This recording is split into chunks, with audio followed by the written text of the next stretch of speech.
আজ চলে এসছি রাঙাবিতান ওয়েস্ট বেঙ্গল ট্যুরিজম প্রপার্টি। এই হচ্ছে সেই প্রপার্টির এন্ট্রান্স। ঢুকতেই একটা বড় এরিয়া, সবুজে সবুজে ঘেরা, প্রচুর গাছপালা। ঢুকেই প্রথমে আমরা চলে গিয়েছিলাম এদের রিসেপশন হলে চেক ইন করবার জন্য। রিসেপশন হলটি বেশ অনেকটি স্পেশিয়াস, ভেতরে বসে রেস্টও করা যেতে পারে।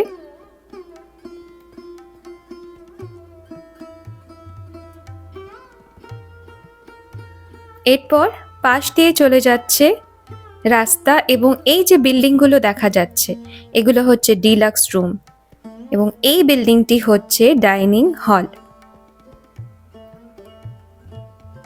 পাশ দিয়ে চলে যাচ্ছে রাস্তা এবং তার পাশেই রয়েছে এদের বিশাল বড় লেক। এগুলো হচ্ছে স্ট্যান্ডার্ড এসি রুম। প্রত্যেকটির একটা নাম দেওয়া রয়েছে। কোনোটার নাম রাঙাবিতান, কোনোটার নাম পলাতিকা, কোনোটার নাম নৈবিত্য, এবং এই রুমগুলোর সামনেই রয়েছে লেকটি।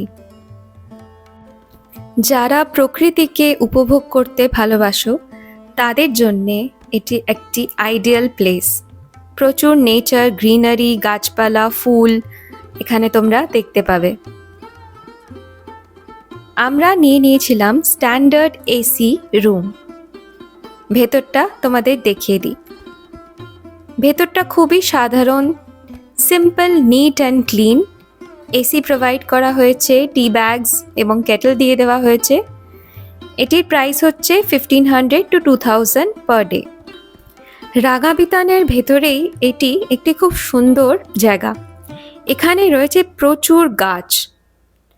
এই জায়গাতে আসলে সোনাঝুরি ফরেস্টের পুরো ফিলটা পাওয়া যায়।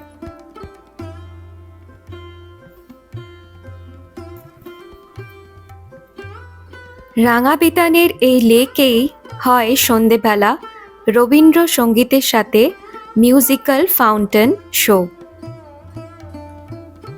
এছাড়াও আমরা দিনের বেলা চলে গিয়েছিলাম কোপাই নদীর ধারে।